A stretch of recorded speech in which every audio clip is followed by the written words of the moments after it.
ఏంటి Chennai Pushpa event effect మొత్తానికి Ajit movie నుండి దేవిశ్రీ ప్రసాద్ అవుట్ అని మరి వార్తలు వస్తున్నాయి.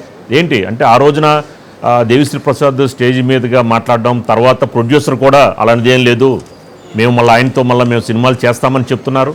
కానీ ఏంటి సడన్గా అజిత్ మూవీ నుండి డిఎస్పి అవుట్ అవ్వడానికి కారణాలు ఏంటంటారు? అంటే ప్రధానంగా కొంత ఈగో క్లాషెస్ అనేది సినిమా రంగంలో ఉంటాయండి. ఇప్పుడు దర్శకులు కావచ్చు, సాంకేతిక నిపుణులు కావచ్చు, అంటే మిగిలిన సాంకేతిక నిపుణులు కావచ్చు, లేకపోతే ప్రధాన తారాగణం కావచ్చు, నిర్మాతలు కావచ్చు, అలాగే దర్శకుల మధ్య కానీ వీళ్ళ మధ్య ఏమిటంటే సఖ్యత కొంచెం కొరవడిన టైంలో ఇలాంటి ఈగో ప్రాబ్లమ్స్ వస్తాయండి. ఇప్పుడు కూడా పుష్ప 2 విషయంలో అదే జరిగింది అనుకోవాలండి. ఎందుకంటే మనం చూస్తున్న సుకుమార్ కెరియర్ ప్రారంభం నుంచి ఆర్యా నుంచి ఇప్పటిదాకా వేరే మ్యూజిక్ డైరెక్టర్తో పనిచేసిందే లేదు. ఆయన ఓన్లీ దేవిశ్రీ ప్రసాద్, సుకుమార్ కలిసే ఇప్పటిదాకా సినిమాలన్నీ వర్క్ చేస్తూ వచ్చారు. అలాంటి సుకుమార్కి దేవిశ్రీ ప్రసాద్కి బంధం బలంగా ఉన్నా కానీ ఏమైందంటే మైత్రి మూవీ మేకర్స్ వాళ్ళు కావచ్చు, వేరే ఇంకెవరైనటువంటి కీలకమైనటువంటి ఆ దీంట్లో ఉన్నటువంటి భాగస్వాములు కావచ్చు, వాళ్ళు ఏంటంటే ఆర్ఆర్ లేట్ అవుతోందని లేకపోతే అనుకున్న స్థాయిలో లేదని అసంతృప్తి వ్యక్తం చేసిన క్రమంలో దాన్ని తీసుకెళ్ళి కొంత పార్ట్ ఏమో తమతో చేయించారు, కొంత రికార్డ్ ఏమో శ్యామ్ సిఎస్తో చేయించారండి.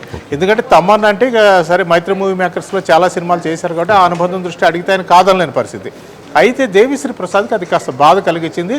ఆయన దాన్ని వేదిక మీద వ్యక్తం చేయటం అన్నది నిర్మాతలు బయటపడలేదు, వాళ్ళు చాలా గుంభరంగా ఉన్నారు, ఏమీ మాట్లాడలేదు. కానీ నిన్న రాబిన్హుడ్ ఫంక్షన్ జరిగినప్పుడు అది కూడా వాళ్ళే నిర్మాతలు, సార్ ఏంటి సార్ మరి దేవిశ్రీ ప్రసాద్ గారి దాని మీద మీ కామెంట్ ఏంటంటే ఆయన ఒకటి చెప్పారు, ఏమంటే దేవిశ్రీ ప్రసాద్ గారు మాకు ఎన్నో సినిమాలు చేశారు, ఆయనకి మాకు మధ్య ఏం క్లాష్ ఉంటుంది, ఆయన ఏదో చిన్న అన్న మాటని మీరు చిలవల పొలవలుగా మీడియానే సృష్టిస్తామని తప్పితే ఆయనతో మేము కంటిన్యూగా పనిచేస్తాము, ఆయన కూడా మాకు సంస్థకి సినిమాలు చేస్తారన్నారండి.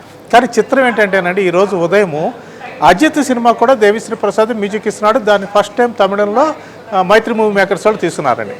వాళ్ళకి ఇప్పటికే పాటలు ఇదైతే అయిపోయింది, ఏది స్వరాలు ఇవ్వడం అన్నది కంప్లీట్ అయిపోయింది సాంగ్స్ వరకు. కానీ రికార్డింగ్ బ్యాలెన్స్ ఉంటుంది కదా, ఆ సినిమా సంక్రాంతికి వస్తుంది, లేదంటే ఆ తర్వాత కొద్ది రోజులకు రావచ్చు. ఎందుకంటే రిలీజ్ డేట్ విషయంలో వాళ్ళు ఇంకా పూర్తిగా క్లారిటీకి రాలేదు, త్వరలో చెప్తా ఉన్నారండి. అయితే ఈ సందర్భంలో ఆ సినిమాకి నేను మ్యూజిక్ ఇస్తున్నానని జీవి ప్రకాష్ కుమార్, అంటే ఆర్ఆర్ ఇస్తున్నానని చెప్పి జీవి ప్రకాష్ కుమార్ ఈ రోజున సోషల్ మీడియాలో ఒక చిన్న పోస్ట్ పెట్టారండి. దాంతో గుడ్ బ్యాడ్ అగ్లీ అనేటువంటి అజిత్ సినిమా రికార్డింగ్ దేవిశ్రీ ప్రసాద్తో చేయించకుండా ఆయన్ని తప్పించి నిర్మాతలు జీవి ప్రకాష్ కుమార్కి ఆ బాధ్యతలు అప్పగిచ్చారు అని తెలిసింది. దీని మీద దేవిశ్రీ ప్రసాద్ ఎలా స్పందిస్తాడన్నది చూడాలి. సరే, సినిమా రంగంలో రాజకీయాలలాగానే శాశ్వత శత్రువులు శాశ్వత మిత్రులు ఎలా ఉంటారో ఇక్కడ కూడా అంతే. రాబోయే రోజుల్లో మళ్ళీ దేవిశ్రీ ప్రసాద్తో వీళ్ళు సినిమాలు చేయించుకోవచ్చు, ఆయన కూడా మైత్రి మూవీ మేకర్స్తో సినిమాలు చేయొచ్చు. కానీ ఏదేమైనా కానీ కొంత డిస్టర్బెన్స్ అయితే మాత్రం జరిగిందండి, ఇటు పుష్ప 2కి సంబంధించి కావచ్చు, ఇప్పుడు అజిత్ సినిమాకి సంబంధించి కావచ్చు. దేవిశ్రీ ప్రసాద్కి మాత్రం ఒక ఎదురు దెబ్బ తగిలిందని అనుకోవాల్సి ఉంటుంది రాజు గారు. ఓం గారు, కానీ దీనిపైన మరి అల్లు అర్జున్ మాత్రం నాకు ఇప్పటివరకు మంచి మ్యూజిక్ ఇచ్చాడు, నాకు అన్ని సాంగ్స్ కానీ నాకు లైఫ్ ఇచ్చాడు అని కూడా అల్లు అర్జున్ ట్వీట్ చేశాడు. దానికి కూడా డిఎస్పీ కూడా థ్యాంక్స్ అని కూడా చెప్పినట్టు తెలుస్తుంది. మరి అంటే మామూలుగా ప్రొడ్యూసర్స్ ఏమంటారంటే హీరో ఇష్టం మేరకే ఎవరైనా సరే మ్యూజిక్ డైరెక్టర్ ఎవరైతే మీరు పెట్టుకోండి మేము ఓకే అని చెప్పిన ప్రొడ్యూసర్స్ అంటూ ఉంటారు. మరి ఈ విషయంలో అల్లు అర్జున్ ఎందుకని అంటే ఒక డిఎస్పీ తరపునే మాట్లాడే అవకాశం లేకుండా ఉండడం వెనుక ఏంటి రీజన్స్ ఏంటంటారు? అంటే యాక్చువల్గా అల్లు అర్జున్ కూడా ఇట్లాంటి అంటే ఈ యొక్క కీ పొజిషన్లో అండి ఇంత చివరికి వచ్చేసిన తర్వాత సినిమా రిలీజ్ అవుతున్న టైంలో అల్లు అర్జున్ లాంటి వాళ్ళు కూడా అసక్తులు అవుతారండి.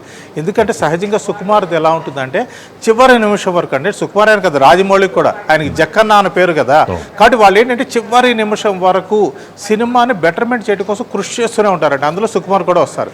కాబట్టి నిర్మాతలు కొన్ని చోట్ల హార్ష్ డెసిషన్ తీసుకుని మీరు ఇవాళతో ఆపేసేయండి, ఇంకా ఇక్కడ మీరు కంప్లీట్ చేయకపోతే కనుక ఫర్దర్గా జరగాల్సినటువంటి పోస్ట్ ప్రొడక్షన్ వర్క్ జరగదు అని నిర్దాక్షిణ్యంగా చెప్పాల్సి వస్తుంది. అప్పుడు సహజంగా నిర్మాతలకి దర్శకులకి మధ్య ఒక క్లాష్ అనేది వస్తుందండి. నేను అనుకోవడం ఏంటంటే దేవిశ్రీ ప్రసాద్ విషయంలో కూడా సినిమా ఊహించిన విధంగా ఆలస్యం జరిగింది, ఎప్పుడో రావాల్సింది చివరికి డిసెంబర్ 6వ తారీఖు అనుకున్నారు, అది కూడా ఒక రోజు ముందుకు వచ్చి 5కి వచ్చింది. ఇప్పటికి కూడా షూటింగ్ చేయాలి, అది అయిన తర్వాత ఇన్పుట్ అతనికి ఇస్తే అతను రికార్డింగ్ చేయాలంటే దేవిశ్రీ ప్రసాద్ కూడా చిరాకు పడి ఉండొచ్చు. ఏంటంటే లాస్ట్ మినిట్లో తీసుకొచ్చి మీరు అద్భుతమైన క్వాలిటీ కావాలంటే ఎలా ఇస్తామని అంటే టెక్నీషియన్స్కి ఉండే బాధలు అలా ఉంటాయి. కాబట్టి ఈ సందర్భంలో అల్లు అర్జున్ కూడా దేవిశ్రీ ప్రసాద్ని సపోర్ట్ చేయలేని పరిస్థితి కూడా ఉంటుంది. ఎందుకంటే ఇక్కడ నిర్మాతల గురించి ఆలోచించాలి. 6 భాషల్లో రిలీజ్ అవుతున్న సినిమా, పైకి ఇంకోటి ఏంటంటే అల్లు అర్జున్ దేవిశ్రీ ప్రసాద్ వీళ్ళందరూ కలిసి పెరిగిన పిల్లలండి. వీళ్ళందరూ కూడా అల్లు అరవింద్ గారి ఫ్యామిలీ, సత్యమూర్తి గారి ఫ్యామిలీ, చిరంజీవి ఫ్యామిలీ, వాళ్ళ ఇళ్లలో ఒక మనిషిలా ఉంటాడు దేవిశ్రీ ప్రసాద్. అంటే ఈరోజు పుష్ప రికార్డింగ్ అతని నుంచి తప్పించి వేరే వాళ్ళకి ఇచ్చినంత మాత్రాన అల్లు అర్జున్కి దేవిశ్రీ ప్రసాద్కి మధ్య ఉన్న బాండింగ్ అయితే చెడిపోతుందని అనుకోవాల్సిన అవసరం లేదండి. అలాగే సుకుమార్ దేవిశ్రీ ప్రసాద్ కూడా భవిష్యత్తులో కలిసి పనిచేస్తారు. అయితే మైత్రి మూవీ మేకర్స్ యాజ్ ఏ ప్రొడ్యూసర్స్గా కొన్ని డెసిషన్స్ స్ట్రాంగ్గా తీసుకోకపోతేనండి కోట్ల వ్యాపారం కదా, 1000 కోట్ల ప్రీ రిలీజ్ బిజినెస్ జరిగింది ఇది. కాబట్టి ఇలాంటి సినిమాని అనుకున్న టైంలో ఇవ్వకపోతే చాలా ఇబ్బందులు పడతారు. ఫేస్ చేయాల్సింది మెయిన్ వాళ్ళు కాబట్టి వాళ్ళు కొంత డెసిషన్స్ స్ట్రాంగ్గా తీసుకోవాల్సి ఉంటుందండి. ఇప్పుడు పుష్ప 2 విషయంలో కూడా అదే జరిగింది అనుకోవాలి.